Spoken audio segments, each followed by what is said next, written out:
Hello, everyone. What we call love, that lofty, almost sacred feeling, is, in reality, one of nature's oldest tricks for keeping us alive from a biological perspective.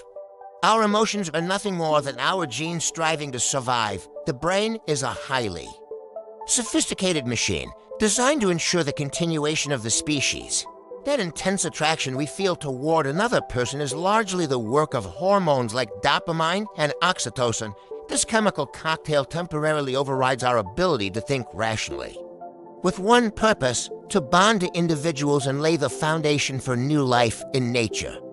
No creature pursues romance without a return. Every interaction is part of a genetic investment. We, however, decorate this process with poetry and music, turning it into something sacred. Yet behind the curtain, a simple biological necessity is at work. Evolutionary psychology traces the roots of love back to survival strategies for early humans. Choosing a partner wasn't just emotional. It increased the chances of finding food, protection, and stability. Women tended to prefer partners who could provide resources and protection, while men were drawn to signs of health and fertility. What we now call status, wealth, or beauty are, at their core, indicators of reproductive success. Love is the soft veil that covers these criteria, allowing us to experience a raw biological negotiation as a romantic story. Feeling special increases the likelihood that our genes will be passed on. Attachment itself is a safety mechanism developed to ensure the care of offspring. Human infants are among the most vulnerable creatures in nature. They require prolonged protection and nourishment. Without love and loyalty, parents would have little reason to stay together. Nature solved this problem by inventing love. A deep affection between partners is, in essence, a survival project for the child. When we say "I love you," we are, in a sense, announcing that we've found a genetically suitable partner. This bond is often temporary, weakening once the most critical caregiving phase ends. Culture presents love as an act of free will, yet our choices are largely shaped by unconscious genetic algorithms. We are often drawn to people with immune systems different from our own, increasing the chances of stronger offspring. Subtle cues like scent, voice, and facial symmetry are constantly evaluated by the brain as indicators of reproductive potential. Modern society romanticizes love as the union of souls, but deep within our brains, a pragmatic calculator is always running.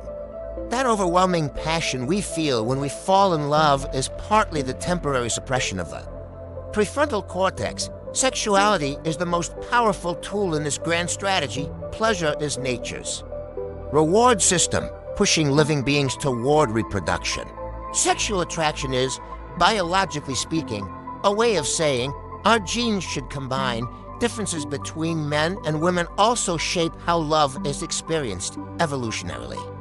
Men have been inclined to spread their genes widely. Women, due to limited reproductive capacity and long pregnancies, tend to be more selective, valuing security and resource stability. The idea of a soulmate is perhaps the greatest of myths. It strengthens commitment and focuses emotional energy. Even if love is a strategy, the feelings it produces are real. It can bring joy, pain, and a sense of meaning. Fear of loneliness is another powerful force nature wired us to avoid. Isolation, because for our ancestors, being alone often meant death. Societies elevate love to a virtue because pair bonding is essential for their continuation. A poet writing verses and a bird building a nest are not so different. Both are working toward the same ultimate goal: continuity. If we were fully aware that our love is driven by genetic compatibility, it might destroy the romance. That's why our brains obscure this truth. Love is the strongest rope tying us to life. Technology may be changing its rules, but this is merely a digital version of evolution. We are the descendants of those who fell in love and passed on their genes. Those who did not are no longer here. Love gives us hope for the future, the hope that a part of us will continue even after we are gone.